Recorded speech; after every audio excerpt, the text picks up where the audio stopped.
Hello everybody, I'm Mark Tewksbury, your host for this program. Our goal is to reveal the materials and methods that turn out the everyday products we see around us. If you think you know something about these items, you might be in for some surprises. There's a whole world waiting for us to discover here on How It's Made.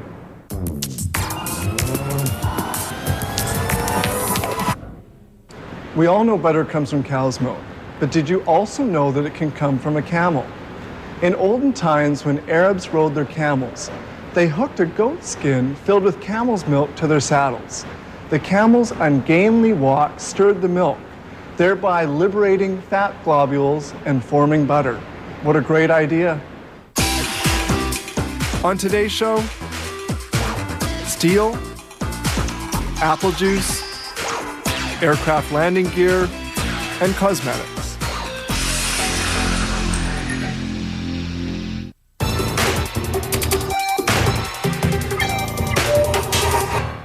Remember Superman? He could leap over a building with a single bound. He could also bend this with his bare hands. Bridges, skyscrapers, appliances, our lives revolve around this material called steel. Steelmaking usually begins with a pile of scrap metal. Using this 10-ton electromagnet, scrap iron composed of crushed car bodies, electric appliances, cans, and other steel scraps are gathered up.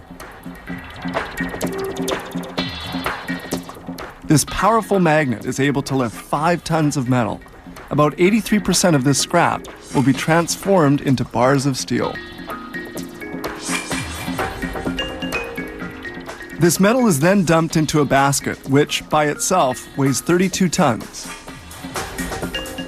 The basket can hold up to 60 tons of metal, and now they're going to melt the metal. This furnace reaches a temperature of 1650 degrees centigrade, hot enough to liquefy the metal. It is heated by 3 electrodes and by 4 natural gas burners. The contents of the basket are dumped into the furnace. Here, the pieces of metal come into contact with liquefied steel, which always remains at the bottom of the furnace. There's a reaction, and an aeration system draws out the smoke that's produced. At this high heat, the 60 tons of metal will melt in about 60 minutes. Then the cover is placed on the furnace. This liquid is composed of impurities, which rise to the surface when the metal becomes molten. At this stage, a workman draws a sample of steel to determine its chemical makeup. And now they make use of a supersonic oxygen lance. This lance blows oxygen into the molten steel, which reduces its carbon content, homogenizes the mix, and then speeds up the melting process. A ladle is positioned beneath the furnace. The molten steel will be transferred from the furnace into this ladle. The molten steel easily pours into the ladle.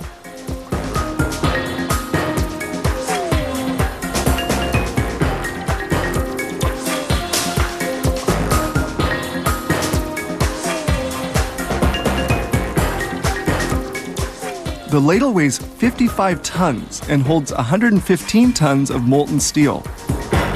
An overhead crane capable of lifting 180 tons carries the ladle filled with steel. Additives are introduced in order to obtain the correct steel tone. Here, the electrodes are taken out of the furnace ladle.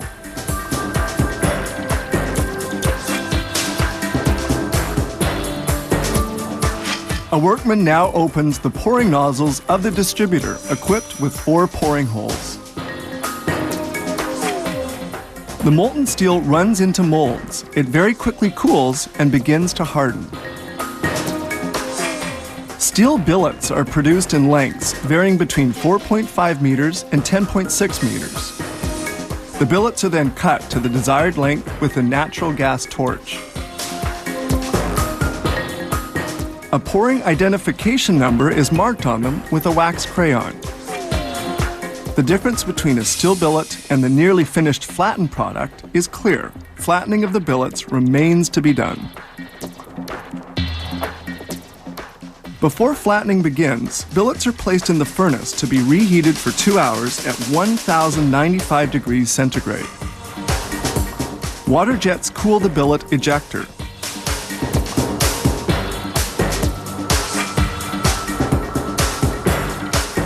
The billets are placed on the flattener, where powerful rollers compress them. This operation gives the billets the required shape and size. Water-cooled rollers crush the billets. Some billets go from a thickness of 12 centimeters down to 14 millimeters, while others reduce from 15 centimeters down to 19 millimeters. At the end of production, bars move along at a speed reaching 35 kilometers per hour. Once reaching their required dimensions, the bars must be cooled. This cooling bed allows the steel bars to cool uniformly. A total of some 400,000 tons of steel bars are made at this plant each year.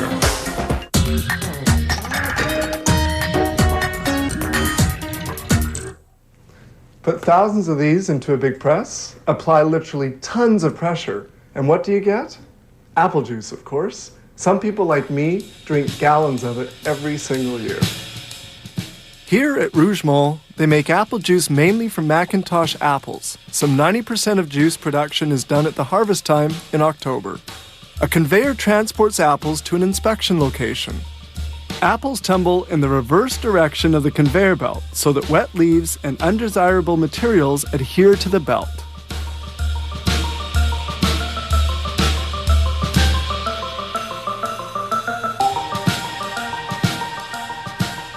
The apples are stored in silos for several hours. In order that the apples are not too bruised in their descent, they're slowed down in this stepped chute. Juice making can now begin. Now they wash the apples. This first water bath eliminates pebbles since they also use apples that have already fallen from trees. A shower of cool water completes the washing process. The apples are then cut into little pieces in this grinder and produce gratings. Enzymes are added which break down the cellular structure of the fruit, allowing for maximum juice extraction. Next, the gratings are transferred into maceration reservoirs where they'll stay for 60 to 90 minutes. Then they extract the juice. The gratings are pumped into a powerful hydraulic press. Inside the press, filter sleeves hold back the skins, seeds, and stems of the apples. Quality control is strict. At each stage of the process, they draw off samples of juice to evaluate its quality and to make sure that fabrication parameters are well adhered to. The juice is filtered a first time. The very smallest undesirable particles are held back by this sieve. The fabrication process continues. Juice flows from one stage to another via these immense reservoirs. The next step will be pasteurization. Juice enters this exchanger at 22 degrees and is heated up to 88 degrees centigrade, then cooled back down to 50 degrees. Enzymes are then added to hydrate the pectin and facilitate the second filtration. This is the ultrafiltration process, where filter membranes with microscopic pores retain the smallest of particles. The apple juice is now perfectly filtered. Its clarity is verified, as well as its flavor, color, and natural fruit sugar content. Since juice is produced in October, it has to be conserved throughout the year.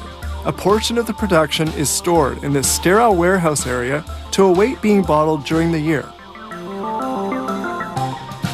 Each reservoir can hold 110,000 liters of filtered juice. No preserving agent is added.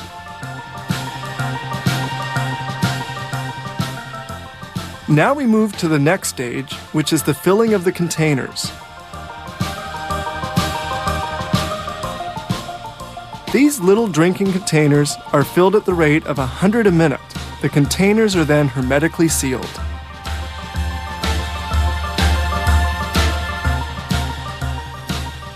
Two little sprays of hot glue are applied to the containers. This secures the straws attached onto their sides.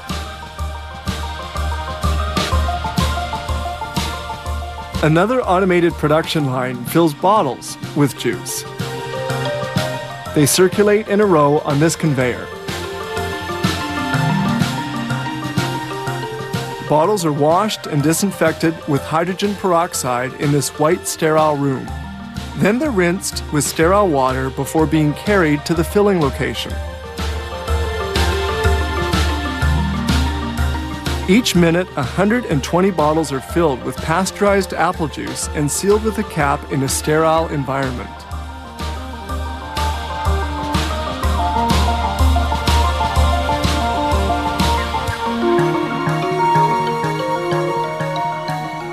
Bottles are then labeled and sent to shipping. Between 20 and 40,000 tons of apples are transformed into juice yearly. Thanks to its perfect preservation, consumers can enjoy this juice at any time of the year.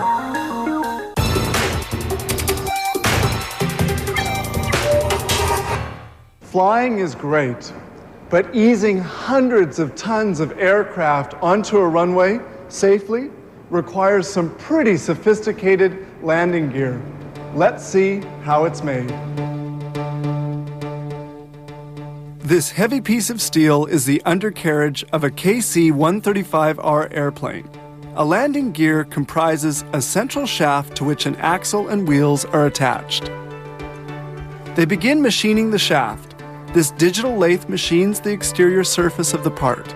Sprays of water and oil cool the part, which heats up due to friction. They're now going to pierce the shaft. This drill head will remount the inside of the shaft. Alignment of the head must be perfect, so they're cautious with their work.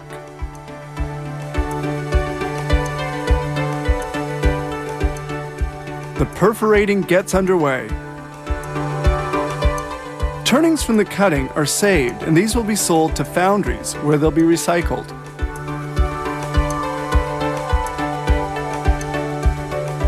We see here the cutting tool used to pierce the holes in the landing gear.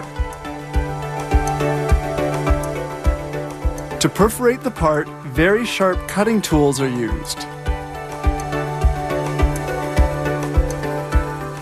Here, they complete an attachment hole. The hole is enlarged on its sides as required by this machine tool. The part is cooled with a mix of water and oil. Cutting is completed and the hole is now cleaned out with compressed air so that they can proceed with a visual inspection. Here, 3 pieces are rough cut at the same time by this machine. Because they'll be used in aviation, these pieces have to be machined to perfection. The machining of the shaft is now almost completed. This deburring unit polishes the machined surfaces with a compressed air tool and sandpaper discs. And now they have to verify the dimensions of the parts. This digitally controlled machine has 3 axes and does the verification with extreme precision.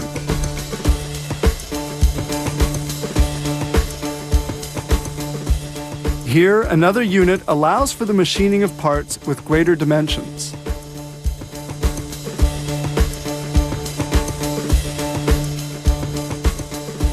This facility also reconditions used landing gear such as this one from a Boeing 707. They strip off the paint with a sandblaster to verify the condition of the parts with great precision. And here are those parts stripped clean. But a visual inspection is not enough. They can detect cracks by magnetic particle concentration. They magnetize the part and any cracks will become visible under ultraviolet light. Now it's time for the shot metal procedure, where they spray steel balls onto the metal surface to increase its resistance to fatigue. Before repainting the part, they first plate it. The part is immersed for 10 minutes in cadmium, which forms a protective coating on it that will resist corrosion. Then the part is quickly soaked in a weak concentration of chromic acid. Water, agitated by air jets, cleans away the chromic acid, and the part is rinsed with water another time. The part is now baked at 190 degrees over 23 hours to remove hydrogen induced during the plating process. Then the part is immersed in liquid nitrogen at minus 129 degrees centigrade before it's inserted in order to reduce its size. This collar is easily pushed on with a hydraulic jack. Reheating the collar makes it return to its normal size. Now the different components and the leak-proof joints are inserted into the piston. The shock absorber tube goes into the piston. This part absorbs the shock stresses when an aircraft lands. The piston is now slid into the cylinder, and they verify that the shock absorber is leak-proof. Fabrication finishes with paint baked in an oven. Some 6 to 8 months are required to make a new landing gear, and between 6 to 8 weeks to recondition a used one.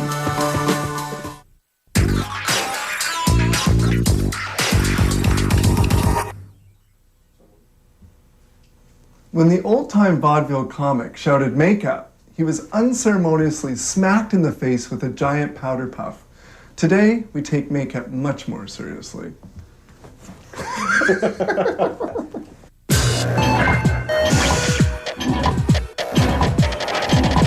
During archaeological excavations, mummies were discovered wearing makeup, the Egyptian technique of enhancing eye contours with antimony, lead, and metal oxides, all toxic, lethal substances. Greek women also adorned their cheeks with a dye made from lead oxide. In 1910, Florence Nightingale, under the name Elizabeth Arden, would change the whole makeup picture, launching the vogue for cosmetics without toxic agents.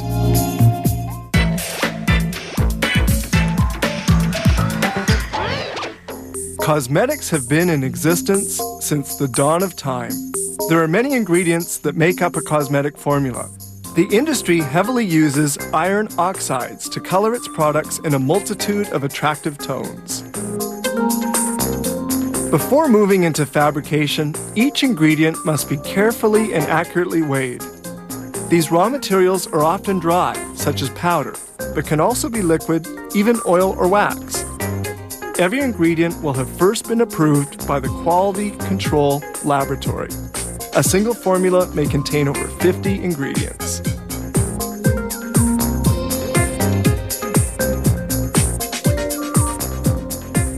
The other essential ingredient is water. The water used in making cosmetics is first purified by an inverse osmosis system.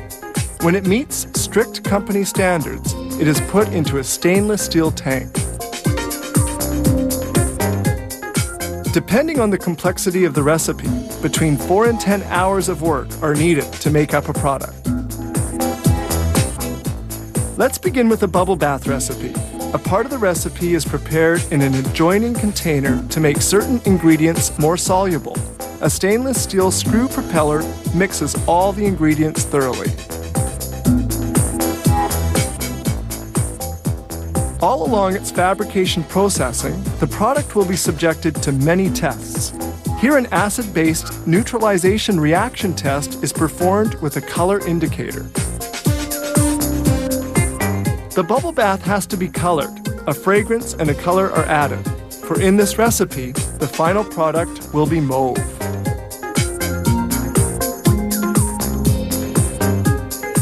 Before the filling process, the quality control and microbiology laboratories make sure that the product meets strict quality standards. Now it's on to the next step. This filler can simultaneously fill up to 12 700 milliliter bottles at a steady pace of 50 per minute. The fill level is adjusted electronically. Capping remains to be done. This capper positions and tightens the caps automatically. Urethane rollers apply the precise tightening force.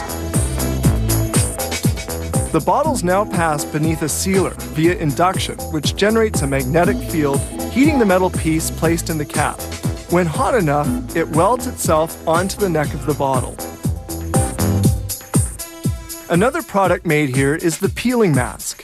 The mask is poured into this funnel, whose end is attached to the tube filler pipe. The product descends via gravity. The filler pours the peeling mask into 50 tubes each minute.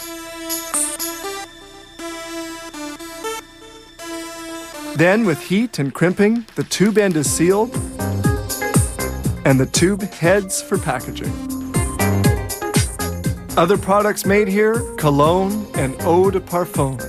The liquid is drawn into the bottle by suction. This rotating filler operates with intermittent vacuum to fill 50 bottles a minute. Bottles are positioned beneath the 16 filling spouts, which seal their opening to allow for the creation of a vacuum which draws in the product. Now atomizer pumps are inserted, handling 2 bottles simultaneously, This machine seals the pump, securing it around the neck of the bottle. We see the white sleeve aligning the pump, while the gray one tightens the pump.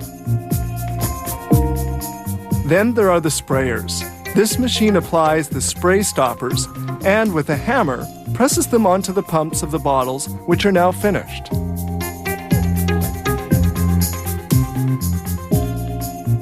And one final product, roll-on deodorants. This machine fills 115 bottles a minute, handling 8 bottles at a time.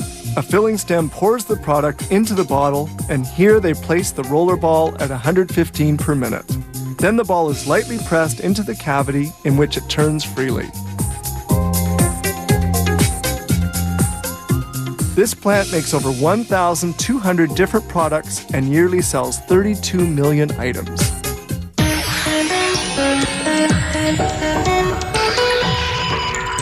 If a picture's worth 1,000 words, I hope what you saw today speaks for itself. We wanted to take you behind the scenes to the world of manufacturing. I'm Mark Tewksbury. See you next time on How It's Made.